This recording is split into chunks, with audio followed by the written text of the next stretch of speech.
Oh, howdy all, grab yourself a drink. It is time for some Path of Exile 1 discussion. Asynchronous trade has been a huge force multiplier for anyone that hideout warriors in Path of Exile. Now, whilst I haven't been doing a huge amount of hideout warrioring this league, I did make myself something like 2 Hinekora's locks in 2 hours last night. And that was from a very simple craft that I'm going to mention here. Fair warning, replicating this exactly is not going to make you currency on this level anymore, because as soon as I go public about it, it's the sort of thing that people are going to go, hey, I'm going to copy that, and you're going to start squeezing the margins on it. Now, what I've been doing is taking advantage of something with recombinators that a lot of people don't think of, but that always works. And this is using recombinators on rare bases to squeeze them up to higher desired item levels. So here you will see a whole bunch of cord belts. I have been purchasing these this morning after getting up. I've been purchasing them for 120 chaos. However, last night I was paying more than that. Last night I was paying a divine for these. I bought hundreds of these things last night, and then what I did was I gambled them up using the recombinator to try and get them to item level 86. Every time I got them to item level 86 though, I didn't just sell them as they were. What I would do then is use a fractured fossil to split them. Now you could use a split beast instead. You could also use a black Morrigan and a split beast instead. All of these are valid options. I chose to go with the fractured fossil because it's quicker. It's actually slightly less currency than the other options. So how do I prepare this? This is going to use a lot of thaumaturgic dust. It's going to use a lot of gold. We can reduce the cost in thaumaturgic dust by going and scouring the items first. So here, I'm just going to scour all of these. This will lower the cost that's involved when we do our recombination attempts. This is Editing Gog here. One of the things you'll see me do a bit is recycle some of the inputs. And everything I'm doing here is trying to minimize the amount of thaumaturgic dust cost within reason. I don't want to go to a crazy extent of making it so that I'm just completely optimizing to get every single recombination attempt down to sub 5,000 dust. But I don't want to be spending 25,000 dust on individual recombination attempts. And I most certainly do not want to be spending 90,000 or 105,000 as I was quoted for one attempt that I didn't go ahead with. So if you do need thaumaturgic dust, which you probably will, if you haven't been disenchanting just rubbish from mapping all the time during the league, what you want to do is don't pick up tier 0 uniques. Everyone's looking for those. The Voltaxic Reefs, the Replica Headhunters, these things provide a lot of dust, but people buy them up aggressively. What you want to do is look for things that are a full rarity tier more common than that, but that are completely off meta. Shade of Solaris, Light of Lunaris, Aracali's Fang, Replica Farrel's Fur, all of these are perfectly good examples of items that you could consider looking for. Sometimes they'll be very cheap and they'll be very good dust value. Those are the things if you ever need a lot more dust. But in order to avoid having to go to that extent of having to go out of my way and buy Shades of Solaris off people, what I'm instead doing is minimizing the thaumaturgic dust cost. Thaumaturgic dust cost scales at an extreme level with tier 1 mods. So I want to just basically roll over the tier 1 mods. And what you're seeing here is that I'm using the minimum level as just a quick thing I can eyeball on the item. So without having to really look in detail, I can just get a reasonable sense. Oh, okay, this is not an explosively high contributor to thaumaturgic dust cost. Do, however, just check what's going on with each attempt that you make. One of the things that happens here, you'll see I recycle some of my inputs. And in one case, I actually built up a Stygian Vice that had 3 quite high tier mods on it. And that's just from failing craft after craft after craft in a row. And then I was quoted 105,000 dust to continue with that one. So obviously I didn't. I scoured it and I prepared it from fresh like I normally would. And then the next attempt was back down to about 10,000 dust instead, which is where it should be. You can't actually put a scoured item into the recombinator though, so we're going to prepare them a certain way. And I'm just checking these item level 86 belts that I'm recombinating with, that they're also prepared the same way. Next, I'm going to transmute them all. And what I want to do is get them into a state where their minimum level is pretty low. Minimum level is dependent upon the mods, how high the levels of the mods are. What I'm going to do here is I'm going to hit them with an alteration orb in the following situations. If the minimum level is 40 or up, I'm always hitting them with an alteration. And if the minimum level begins with a 3, then I'm hitting them with an alteration if and only if they've got currently 2 mods on the item. So just going to go through here. This is actually quite unlucky. Usually you get this very fast. This is done because whilst I'm wasting alts doing this, it's better to waste alts than thaumaturgic dust. It's just a more difficult resource to replace. Alterations have been surprisingly cheap this league. And actually, I'm only using the ones that I got day one when I was still looting them. I'm not even trading for them yet. Oh, that one I shouldn't have vaulted over because it was 33 in one mod, but you're going to do that a bunch. Alright, so we're almost there now. We've prepared a bunch of other belts as well. Now you'll see here that these belts are all item level 86, and I probably don't have enough of them. I've probably got too many of these cord belts instead. So what we're going to do is just start the 50-50 recombination process. Now, when you have multiple different inputs that have different item levels to each other, the output item's item level is computed as following. If the two items are within 4 of each other, so for instance 82 to 86, then it will give you the higher one back. If the gap is 5 or more, what it will do is it'll take the average of the two, and then it will add 2 to it. But that is the average rounded down. So if I had 80 and 86, the average is 83, plus 2 is 85. What I was doing at first when I started doing this was I was buying the lowest item level bases that were available that could recombinate up. Then I was going and farming Ober's Cursed Trove. I don't really recommend this. This was a bit of a failed experiment. Ober's Cursed Trove, the last room in it is monster level 88.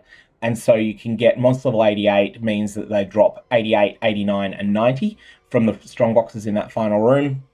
Rogue Exiles are in there quite often because they're strong boxes, so you end up quite frequently walking out of there with a whole bunch of item level 88, 89, and 90 loot.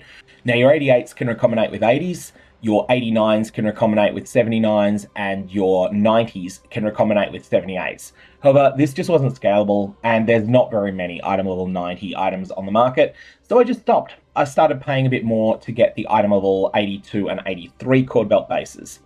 So turn on unstable recombination, which is the better of the recombination options anyway. And now it's a 50-50 as to which base is picked. Half the time you do this, you lose your inputs, like that. When that happens, however, you have got one of your you've got one of your items back, and so you can just go again. Overall, with the 16 inputs, I expect to get 8 successes here. I may well not get 8, but it's expected that you would get 8 doing this. Actually, I've been less than 50-50 so far, but that's just the way it goes. And of course, as soon as I start recording a video, I'm probably going to get really bad luck. There we go. That's one that we'll put aside. So the ones that are here are the ones that we've confirmed as being 86. So this here is I-86, this here is I-86, and these here are our belts for recombination use. And now we'll fire off another one, 83 and 86, so it's going to give us 86.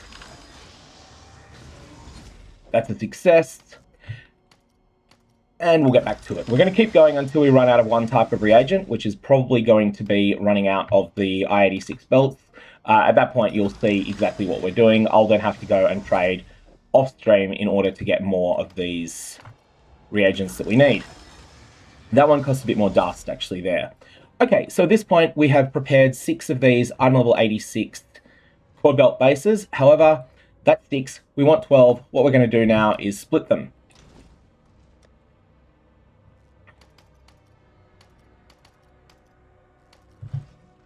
And that is just as simple as laying out fractured fossils. These things actually, I pushed the price on them just through my own work on this craft. I pushed the price of these fractured fossils up last night to 35 chaos.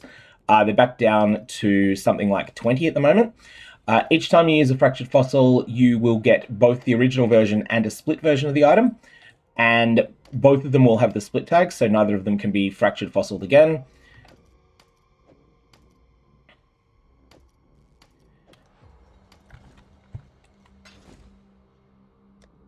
And then now we just have a cord belt tab and we list them at 2 divines. These have been selling really well. These will probably all be gone. They might even go while I'm recording this video. You might start seeing them go. They've still got to be up for long enough to appear in the trade interface, but they're going really fast. Like, they're selling at the rate of something like 1 per minute across the game. So bang, bang, bang, bang, bang, they're gone really fast. Now, one question you might have, what about item level 85? There is only one mod that requires item level 86 that's desirable, and that is elemental damage with attacks top tier. Some people don't want that. However, The number of players that know whether or not item level 85 or 86 is right for them is not very big, and most people will go for 86 even if 85 would be better for them. Things to look out for when you're trading: make sure that you buy unsplit. So here's my actual search interface in game. Firstly, you'll see I'm searching for cord belts. I'm searching for item level is a minimum of 82. You can use 81. That's going to require you to go out of your way to get item level 87 bases, which are just a little bit of a mess to trade for. Is corrupted? Negative. Is split? Negative. Now, you could also say is fractured? Negative, and honestly, probably I should. And then that will remove a few more options. It's just that fractured ones are visibly obvious. So 118, let's just go and take that one. Thank you very much. Load here and just have a quick look and see if the same person happens to be selling any more, because quite often they are. So we'll jump to this person's hideout and they've got several. These are all suitable bases, so except for this one is not. So I'm just going to take all three of those. Make sure that you read them. This makes things a lot faster if you can get multiple at the same time. And of course, when you're doing this, you are going to need to do a lot of converting of divine orbs into chaos orbs. So that's another thing that's going to eat through your gold with Faustus. You'll see here that one's already sold, and that's where in the earnings tab, all of these have come from doing exactly this craft. So this is a lot of these that were done last night. I had 37 of them listed last night. Every single one of them sold. And every single one of them sold within about 2 hours of me going to sleep as well. So it was pretty fast. On top of that, we scroll down, you'll see there's just a lot more 2-div trades there. They've all added up. And I think that the profit margins on these are pretty substantial. So at the time I'm recording this video, each of the cord belts that I input costs 2/3 of a divine. Now, each success that we get, and what I say by a success is not actually each time that we use a fracturing orb, it's each item that we list. So for each success, on average, we are using one item level 82 cord belt, which is costing 120 chaos at the time I'm recording this video. We are using one item level 86 belt, which is just a hassle to buy, and they do cost about 5,000 gold to buy usually as well. So that's a little bit of a hassle, but it's not a meaningful cost. And we're using 1/2 of a fractured fossil goes into the final product. So what I'm selling for 2 divines here, I'm making for about 150 C or less on average at the moment. And even last night when I was doing this, I was paying more for it. But even then, the profit margins were pretty extreme. It was like an 80% markup on what we were doing, and we're able to mass produce. So that's basically the craft that I've been doing that was making me a bunch of currency. This exact incarnation of the craft is not going to make currency anymore. However, it's worth your while thinking of what items are really, really expensive to get item level 84, 85, or 86 on, and can you replicate this craft for some other way? For example, Archdemon crowns. These things are really good. People want them. You can do exactly the same process here. They drop as item level 83.